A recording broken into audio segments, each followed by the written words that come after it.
trouble with this one. Let me try this.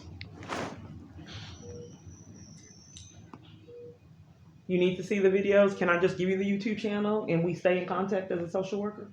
Is that possible? So I am only here 2 to 3 days out of the week. That doesn't matter. I have been deprived of social worker for 5 years. So understood, but in the hospital we don't do outpatient case management. It's only to treat what you come in for. So you're a social worker and you don't want my YouTube channel to help? I'm trying to figure out what is it that you need. I'm in a domestic violence crisis, and I just got threatened 2 times tonight. Okay. I had a gun pulled on me, and they threw me down on the ground, put a gun up to my head, pulled the trigger. The law enforcement's involved. Okay. So they keep coming to locations and have me blacklisted from getting the safe environment, a domestic violence location. Okay. So I have this man that's paying people to threaten me, and they've actually assaulted me, attacked me, and the gun. Uh-huh. And, it just happened a few minutes ago.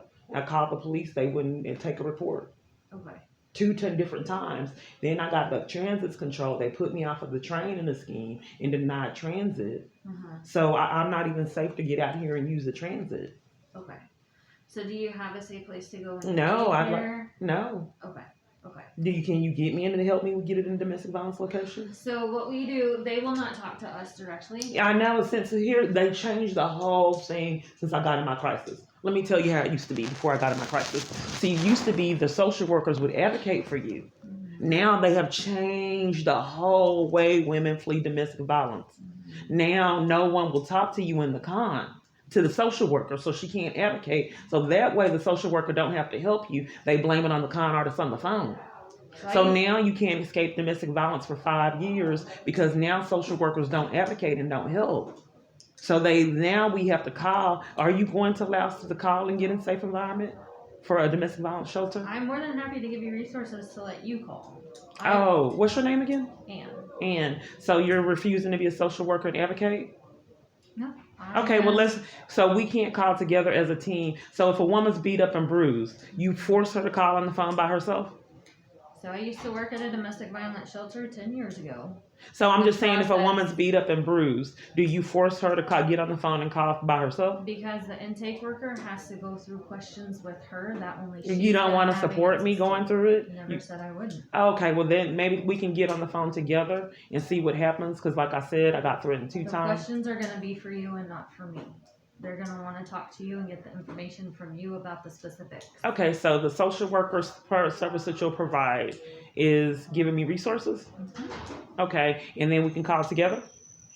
What do you need me to sit here and call with you for? Because if they're going to be asking questions, you're only going to have the answers to what is my presence going to help with. Because women fleeing a domestic violence crisis, they get threatened, and then people are enticed to be involved in psychological abuse. Causes emotional damage. Correct. So if the people that they go to help are enticed to be bullies and mistreat them, the women fleeing a domestic violence crisis need love and support. But if churches and everywhere that they go, the people are enlisted to be bullies and mistreat them, that's even more hurtful. So then when you go to church, am I hurting you by not? I'm just telling you my life. I'm just telling you about my life and trying to give you my YouTube channel. So how do I flee for my life? Do you know how? Again, as a social worker? I can give you the resources. Can you tell me, as a social worker, you got training, so you can only give me the resources, you can't give me advocacy, as they haven't for 5 years? I am saying the shelters are prepared to help you. They don't for 5 years. So what do I do? If police come and entice each location to be a part of abuse and cover up and did not provide me a help, I have a YouTube channel, you didn't want it. No one has wanted it today. So the YouTube channel has nothing to do with my job. I just wanted people to have love and compassion and witness my abuse. Mm-hmm. I thought as a social worker, if you can see me getting threatened. Okay. If you want the resources, I'm happy to give those to you. But I feel like you're fighting me on it, so I don't quite know how I can help you. Are you gaslighting me, ma'am? Am I what? Gaslighting me. How am I gaslighting you? So you're talking over me while I'm trying to help you, and I'm sorry. That's what I'm trying to offer. So unfortunately, the resources we give, you have to follow up with, and you have to make the calls. We cannot guarantee that a shelter is going to. Is there anything positive? Because I haven't heard anything positive for 5 years. What positive can you say for a woman fleeing a domestic violence? Is there anything positive that we can? Because it's a lot of psychological damage. So I cannot force you to interpret any of this as positive. okay, so if fleeing a domestic violence crisis, there's just no way you can get help for 5 years. No, it just There is can't be help done. out there, Okay. but it takes you calling to see who has availability to help, whether that's a shelter, case management services, legal How do you get them? assistance. I've been deprived of them for 5 years. Again, I can give you those resources. Okay, where are they? I will need to go print them because Okay. I wasn't sure what you needed. Okay, well, let me tell you, the police interrupted at Salvation Army. Let me write them down. So, Salvation Army, you have a pen in your hand. Do you want me to tell you? Okay, Salvation Army, they came there and they had them detain me on false pretenses. That's not a go. New Beginnings, Garland, Texas, they came and assaulted me and arrested me there. I can't get to the domestic violence services there. Family Place, the police came when a car sped up like it was going to hit me at the domestic violence location. Had forced them to put me out, and then I had to sleep outside on the streets. Okay. Let's see what else. Plano, the police came. New Beginnings, Plano. They came and interrupted me getting services there. And for you, everybody I talk to bullies me and mistreats me and covers for it. So let's see. What way did they? Like, what way did why did the police get called out? Because they're the bullies. They come out there and interrupt me getting help in domestic abuse. We're deflected on they came to New Beginnings and assaulted me and arrested me at a support group. And we're deflecting that I'm telling you that the police are involved in my abuse. If they're involved in my abuse, that lets you know why they came. So I can't go to Fort Worth because they came to one safe place, interrupted help there, and detained me. And then they wouldn't let me go to court. When you detain someone, they have to be a threat to themselves and others. I wasn't. I was the only one there. So who was calling the police on you? The police came on their own. The police are a part of my abuse and age. But how did they know where to find you? They monitor me and stalk me, which is criminal. How are they monitoring? You have to ask them. You have to ask them. I don't know. Probably through my devices and law enforcement. Law enforcement has technology to stalk and they abuse it. But I want to concentrate. Salvation Army, there was a con. New Beginnings, I was assaulted and arrested. The Family Place, the police came and interrupted that. Genesis has been full for years, ever since I've been in my domestic violence crisis. So those are the locations that, you should be aware of, and we'll check with your printout. So is there a particular reason why you can't advocate like you're supposed to and get the police here so I can report the threats?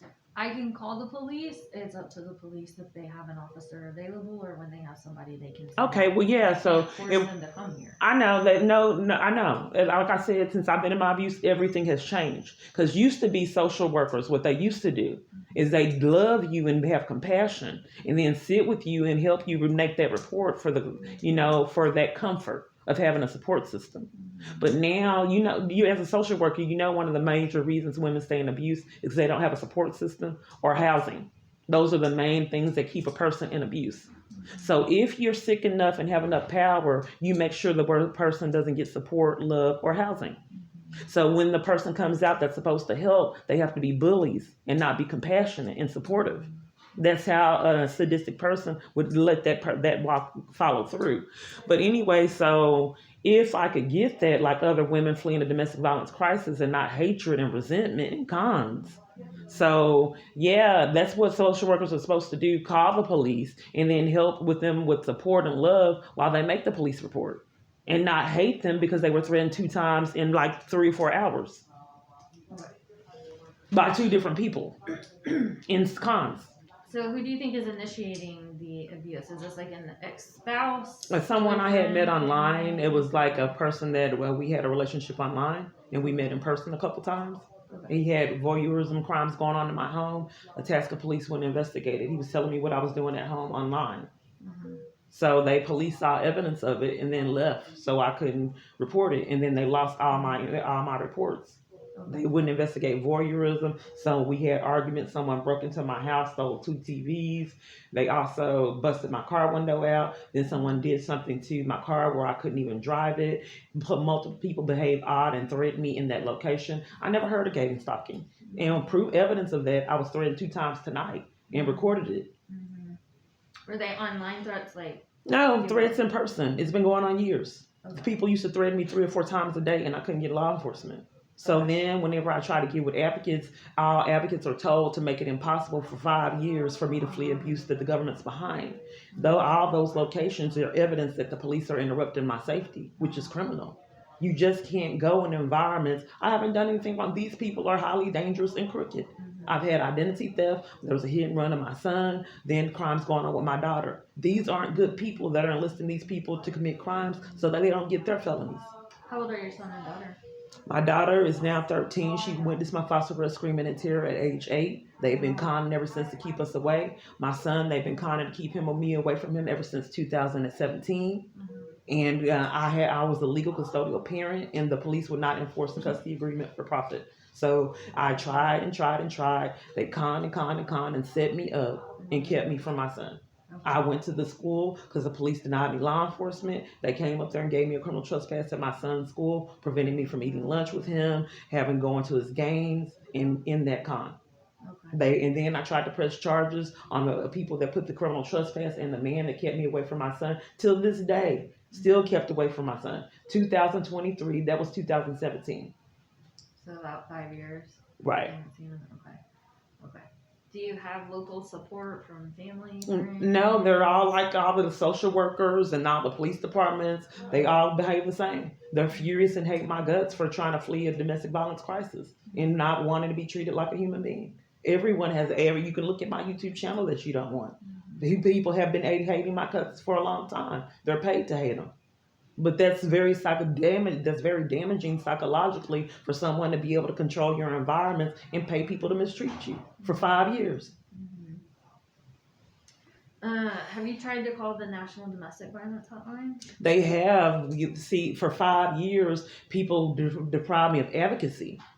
So what they do is they ask me questions for 5 years because they don't want me to have any education on a way to protect myself. So all people do is ask questions in cons and deprive me of any assistance. No safety plans, no nothing. Because the abuser don't want me to have any education to flee.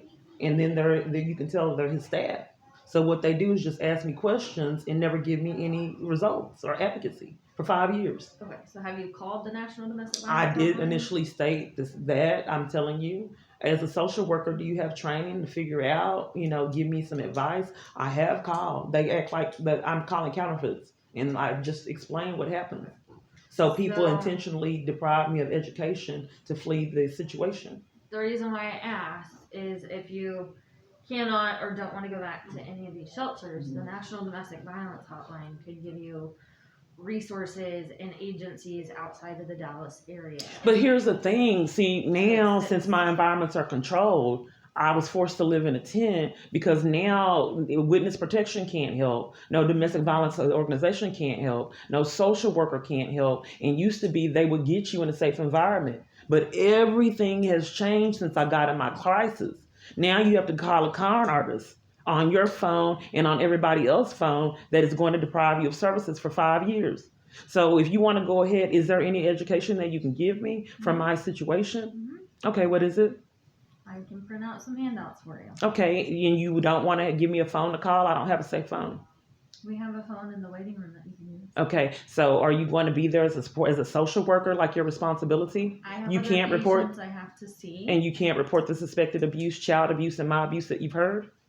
Because it's a crime when you don't. You haven't given me any specifics. Oh, well, I just said so because you're not really following through with your job responsibility. So okay. Ms. Clark, I'm ending the conversation. You're ending it? What time is it? Job, but you are not. Okay, so you're not going to give me, I need another social worker because you won't give me the printouts? I know you're recording. I'm not recording, ma'am. Yes, I just looked at the time. No, I'm not. Yes, you are. I'm not recording. I've offered resources. I'm trying to help. I'd like the resources. You're being very defensive with me, and I don't feel like you're going to listen to anything. You just told me you were going to leave and give me the resources. Are you going to give me the resources?